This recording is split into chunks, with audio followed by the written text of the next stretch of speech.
Hi guys, কেমন আছেন সবাই? আশা করি সকলে অনেক ভালো আছেন। তো আজকের ভিডিওটির মাধ্যমে আপনারা জানতে পারবেন মোবাইল দিয়ে ভিডিও এডিটিং করার একটি পার্ট, যে পার্টটির মাধ্যমে আপনারা মোবাইল ভিডিও এডিটিংয়ের মাধ্যমে আপনারা যে কোনো ধরনের ভিডিওতে বর্ডার ইউজ করতে পারেন। অর্থাৎ আমার এই ভিডিওটির আমি চাইলেই বর্ডার ইউজ করতে পারি, বিভিন্ন কালারের বর্ডার হোক বা সাইড বর্ডার হোক বা দুই পাশের বর্ডার হোক, যে কোনো ধরনের বর্ডার আমরা খুব ইজিলি ইউজ করতে পারি।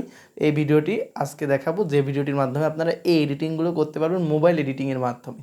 তো বন্ধুরা, চলুন শুরু করা যাক আজকের ভিডিওটি। আশা করি ভিডিওটি আপনাদের ভালো লাগবে। আর ভিডিওটি যদি ভালো লাগে থাকে তাহলে অবশ্যই আমাদের চ্যানেলটি সাবস্ক্রাইব করবেন। এখন থেকে আমাদের চ্যানেলে নিয়মিত এই ধরনের ভিডিও দেওয়া হচ্ছে। আশা করি ভিডিওগুলো আপনারা নিয়মিত দেখছেন বলেই আমার ভিডিও বানানোর উৎসাহটা নিয়মিত আরও বাড়ছে। তো বন্ধুরা, চলুন শুরু করা যাক আজকের ভিডিওটি। এভাবে আপনারা যে কোনো ধরনের ভিডিওতে বর্ডার ইউজ করবেন। তো ফার্স্টে আমি কি করব, আমি যে সফটওয়্যারটি দিয়ে করব সেই সফটওয়্যারটিতে যাব।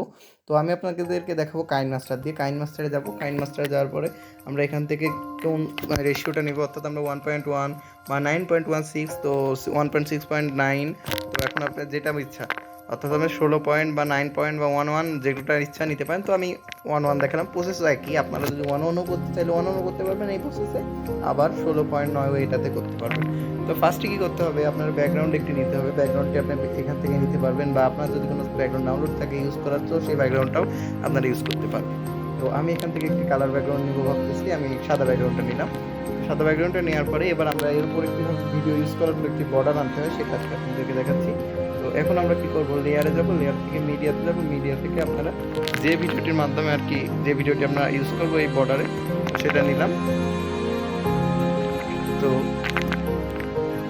এখান থেকে আমি জাস্ট ভিডিওটা সুন্দর করে ঠিক একটি পজিশন মতো দিলেই দেখতেই পাচ্ছেন দুই পাশে কীভাবে বর্ডার চলে আসছে।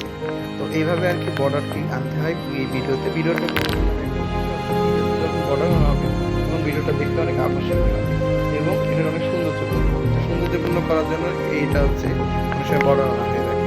তো আপনারা চাইলে বর্ডারের এখানে কালার 19 করতে চাইলে করতে পারবেন। এখানে কালার অ্যাডজাস্টমেন্ট আছে, চাইলে এখান থেকে আপনারা কালার ফিল্টার আছে সেটাও ইউজ করতে পারেন। এখানে অনেক ধরনের কালার ফিল্টার আছে, সেগুলো ইউজ করতে পারেন। যদি আপনাদের ব্যাকগ্রাউন্ডের কালারটা কালারিং হয় সেক্ষেত্রে আপনারা এখান থেকে অ্যাডজাস্ট করতে পারবেন। তো এখান থেকে আপনারা এইভাবে বর্ডার করতে পারবেন। তো আজকের ভিডিওটি এই পর্যন্ত। আশা করি ভিডিওটি ভালো লেগেছে। যদি ভিডিওটি ভালো লেগে থাকে অবশ্যই আমাদের চ্যানেলটি সাবস্ক্রাইব করবেন। এখন থেকে আমাদের চ্যানেলে নিয়মিত এই ধরনের ভিডিও দেওয়া হচ্ছে এবং দেওয়া হবে। ধন্যবাদ সবাই, ভালো থাকবেন, সুস্থ থাকবেন।